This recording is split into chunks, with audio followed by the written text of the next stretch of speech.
बिस्मिल्लाहिर्रहमानिर्रहीम। देखो सुनो समझो, आज लाया है आपके लिए न्यूमेरिकल्स एंड प्रॉब्लम के सॉल्यूशंस। आज हम पढ़ने जा रहे हैं फिज़िक्स क्लास 11 के न्यूमेरिकल्स और प्रॉब्लम्स, चैप्टर नंबर 1। अभी तक अगर आपने हमारा चैनल सब्सक्राइब नहीं किया तो सब्सक्राइब कीजिए और बेल बटन को प्रेस कीजिए ताकि हमारी लेटेस्ट आने वाली वीडियोस की नोटिफिकेशन आप तो बर वक्त मिलती रहे। तो टाइम वेस्ट किए बगैर हम चलते हैं प्रॉब्लम नंबर 1 की तरफ। A light year is the distance light travels in 1 year. How many metres there in 1 light years. जो गिवन डाटा है हमारे पास वो वेलोसिटी ऑफ लाइट है। वेलोसिटी ऑफ लाइट को हम c से डिनोट करते हैं और ये एक कांस्टेंट क्वांटिटी है। 3 × 10⁸ मीटर पर सेकेंड इसकी स्पीड होती है। उसके बाद टाइम है, क्योंकि 1 ईयर की बात की गई है इसीलिए हम 1 ईयर के अंदर जितने भी सेकेंड्स होते हैं उसको कन्वर्ट करेंगे। तो 365 डेज़, फिर हम उसके अंदर 24 आवर्स, उसके अंदर 24 आवर्स के अंदर 60 मिनट्स एंड 60 सेकेंड्स। जब हम इसको मल्टीप्लाई करेंगे तो हमारे पास आंसर आएगा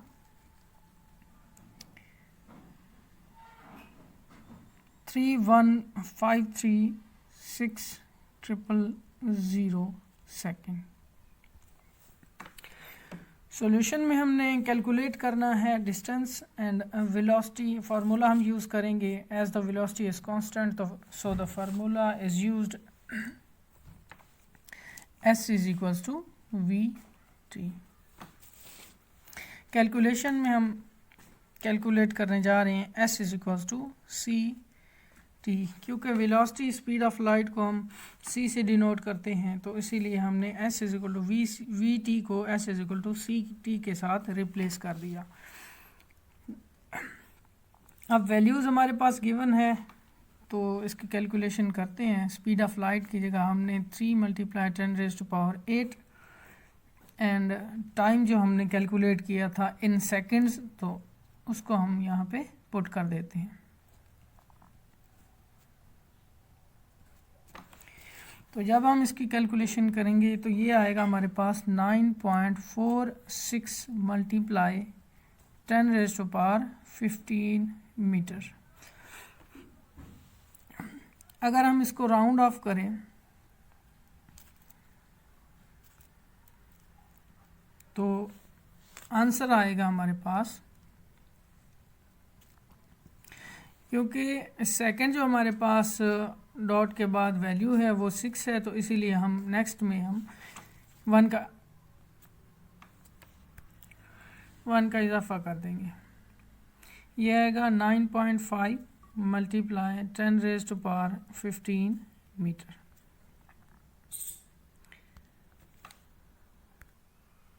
नेक्स्ट चलते हैं न्यूमेरिकल नंबर 2 की तरफ, 1.2। और आप ये देख सकते हैं कि हमने इस बात की भी रिसर्च की है कि ये न्यूमेरिकल कितनी दफ़ा बोर्ड में आया है। तो ये बोर्ड में 2014, 15, 17 और 18 में भी आ चुका है।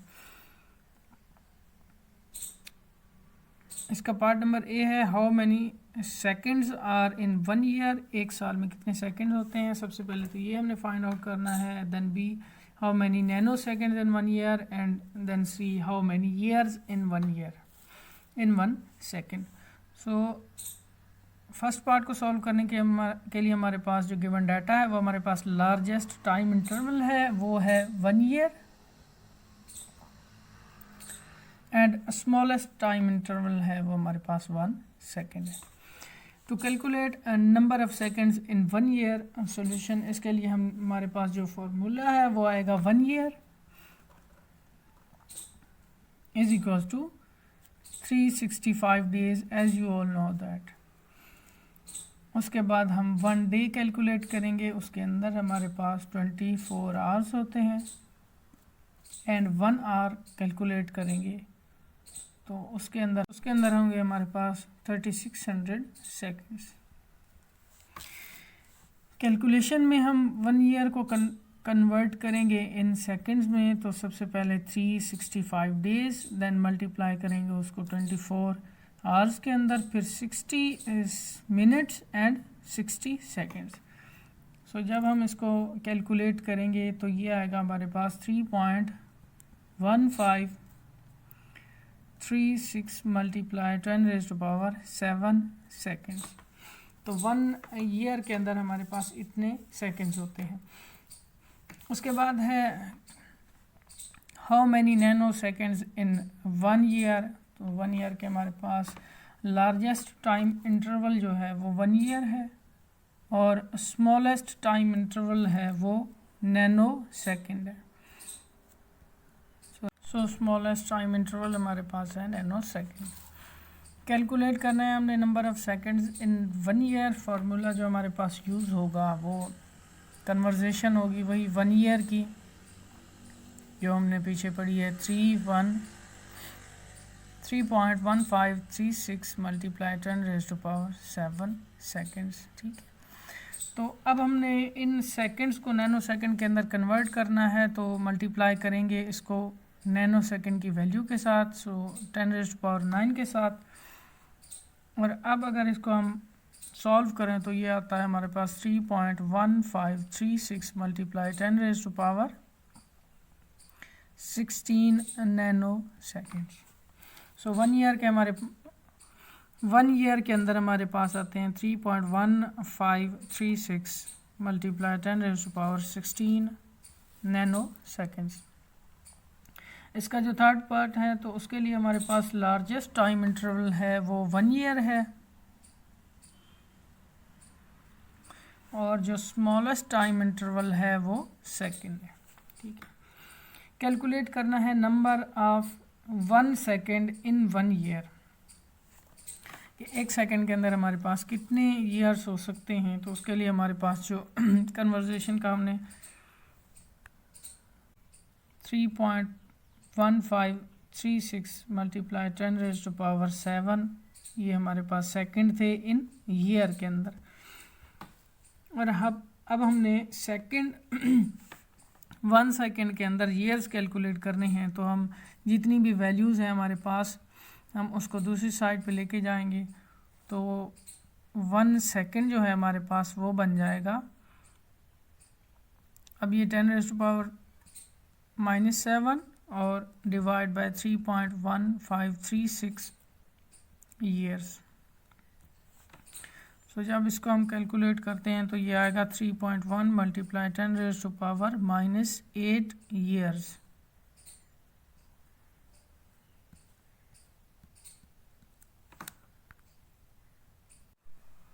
सो 1.3 प्रॉब्लम की तरफ चलते हैं। Length and width of a rectangular plate are measured to be 15.3 centimeter and 12.80 centimeter respectively.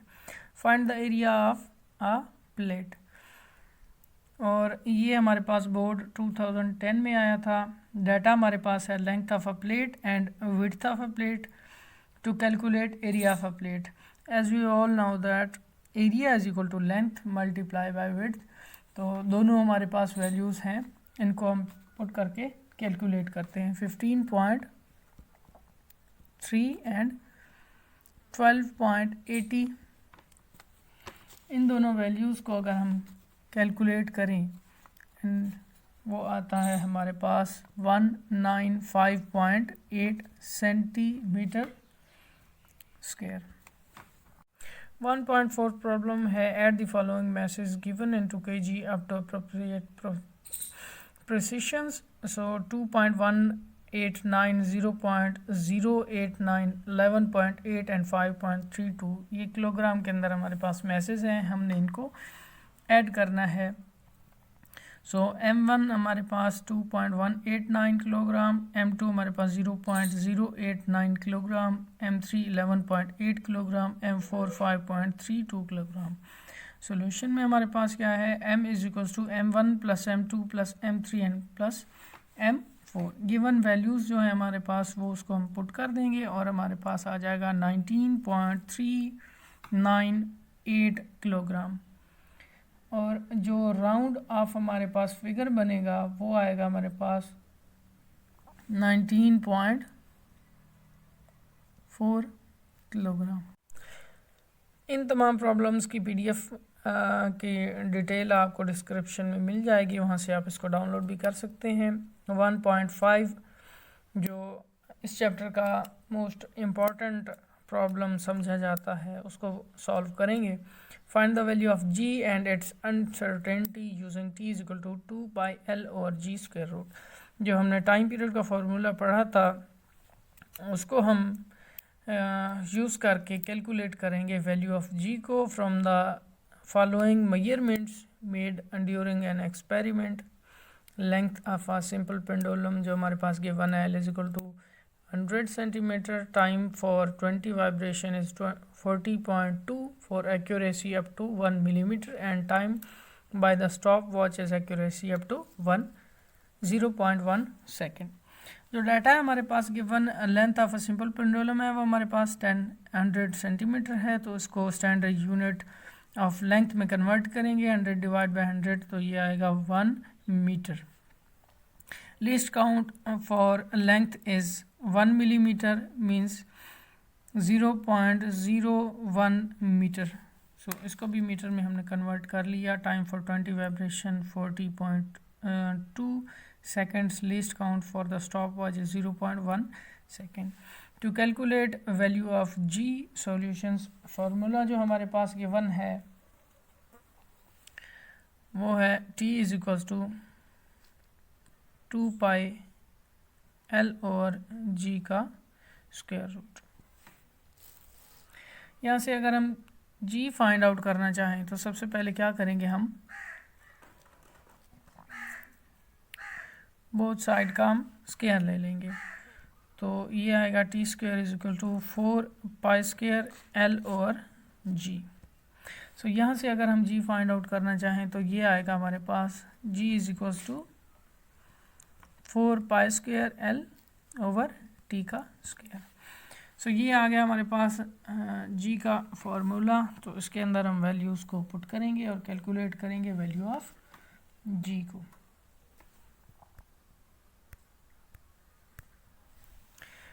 Time period को फॉर 20 वाइब्रेशन को फॉर 1 वाइब्रेशन हम कन्वर्ट करेंगे।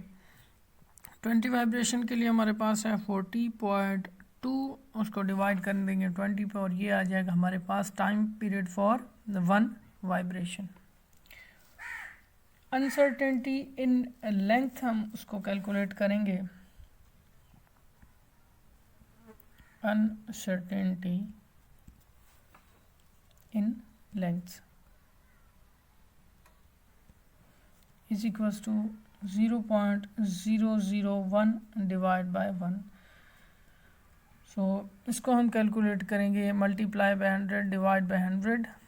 ये फार्मूला आप जानते हैं। तो ये आएगा हमारे पास 0.1% हमारे पास अनसर्टेनिटी आ जाएगी।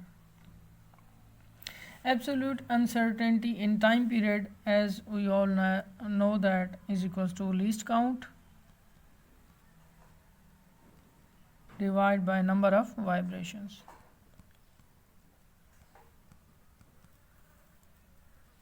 Number of vibrations.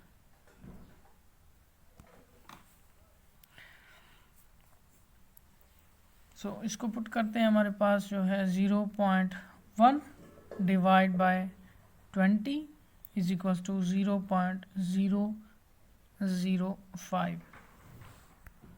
So by using formula जो हमने कैलकुलेट किया था g इज इक्वल्स टू, उसके अंदर हम वैल्यूज पुट करते जा रहे हैं 4 एंड पाई 3.14 इसका square and multiply by 1.0 divide by हमारे पास जो वैल्यू थी टाइम पीरियड की वो थी हमारे पास 2.01 फॉर 1 वाइब्रेशन और इसका हमारे पास स्क्वायर था। सो जब हम इसको कैलकुलेट करते हैं तो वो हमारे पास आ जाती है 9.76 मीटर पर सेकेंड। हमारे पास अनसर्टेनिटी इन g जो है हमारे पास इक्वल है uncertainty in length plus 2 uncertainty in time period। Uncertainty in time period। ठीक है। अब जो वैल्यूज़ हैं हमारे पास गिवन उनको हम पुट करते हैं। 0.1 जो हमने कैलकुलेट की थी फॉर लेंथ के लिए, +2 मल्टीप्लाई 0.25%, तो ये आता है हमारे पास 0.6%। बाय यूजिंग फार्मूला जो 0.6 है हमारे पास, उसको डिवाइड कर देंगे 100 पे, is equals to x divide by 9.76। And then यहाँ से x की वैल्यू को फाइंड आउट करना चाहें तो x is equals to 0.6 divide by 100 multiply by 9.76। तो इसको जब हम कैलकुलेट करते हैं तो वो आता है 0.0858 मीटर पर second square. x is equals to uncertainty in g, that will be equal to 0.058 meter per second square। और जब हम इसको राउंड ऑफ करते हैं तो वो होता है हमारे पास 0.06 मीटर पर सेकेंड स्क्वायर। तो वैल्यू ऑफ g के अंदर हम इसको पुट करते हैं। वैल्यू ऑफ g हमारे पास 9.76 था, प्लस माइनस इसके अंदर हम 0.06 मीटर पर सेकेंड स्क्वायर पुट करेंगे।